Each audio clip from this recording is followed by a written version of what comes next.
الحمد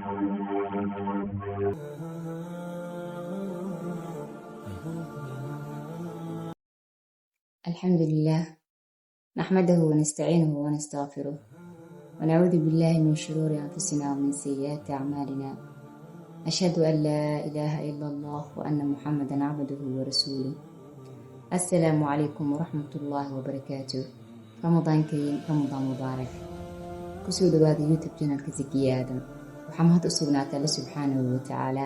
marka xigta waxaan u mahad celinayaa dhammaan asxaabta ku xiran youtube channelka iyo inta daawanaysa. waa barnaamijkeeni diiniga ahaa ee fahamka soonka iyo ilaalintiisa xalqadii labaad. xalqadan waxaa uga hadli doonaa makaanatu soomi fil islaami, booska uu soonka ka taagan yahay diinta islaamka. markii aan fiirino arkaanul islaam, tiirarka islaamka uu ku dhisan yahay, waxaa ka mid ahaa shahaadatu an laa ilaaha ila allah wa anna muxamadan rasuulullah, iqaami salaah, iitaa'i zakaah, soomi ramadaan, waxajul beyt. dabcan tiirka afraad ee ay ku taagan yahay diinta ama ay ku taagan tahay diinta islaamka waa as-soom. waxaan guda galaynaa ciwaankeena ugu dambeeyey oo ahaa arkaan as-soom. dabcan wax walba waxay leeyihiin tiir ama asaas ay ku dhisan yihiin.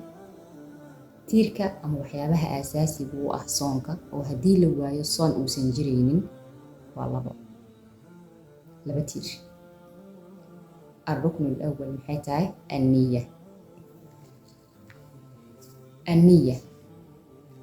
xadiidka cumar bin alkhadaab radi allahu canhu oo ahaa inama alacmaalu binniyaat wa inamaa likulli imri'in maa nawaa faman kaanat hijratuhu ila allahi wa rasuulih fahijratuhu ila allahi wa rasuulih waman kaanat hijratuhu lidunya aw imra'atan yankaxuhaa fahijratuhu ilaa maa haajara ilayhi.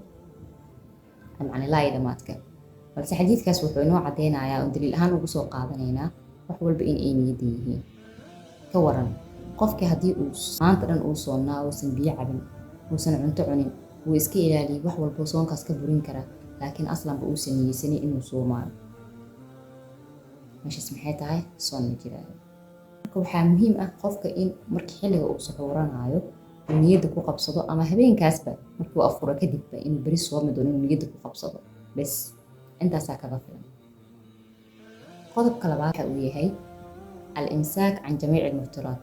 qofka inuu ka tago wax allaala wixii soonkaas burinaya oo aan hore ugu soo qaadanay mafhuum as-soom. hadduu qofka niyeysto inuu soomo beri, niyadda uu gashto, laakiin beridii markii la gaaray uu wax cunay, uu wax cabay, jimaac uu sameeyey, ama yacni shay muftir ah uu sameeyey, dabcan soonkaas ma taagnaanayo. marka labada tiiro ugu muhiimsan oo ugu horeeyo ee soonka uu leeyahay maxay tahay? anniya iyo al-imsaak can jamiici almuftiraat. qofka inuu ka tago wax allaala wixii soonka ka burinayo iyo aslan in uu niyeysto.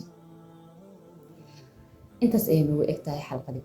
xalqa walba waxay wadan doontaa insha allah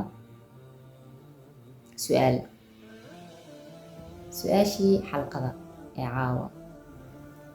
sheeg inta soon ee soomay nebi maxamed. sheeg inta soon uu soomay nebi maxamed. waxaan rajeynayaa insha allah muuqaalka inuu aada idin anfacay iyo barnaamijkeena diiniga ah. bisha barakeysan ee ramadaan waxaa ka daawan doontaan youtube channelka Zakiya Aadan. muuqaalkan muuqaal lamida intaan ku kulmi doono. wa aquulu qawlii hada wa astaghfirullaha li wa lakum. wassalaamu calaykum waraxmatullaahi wabarakaatuh.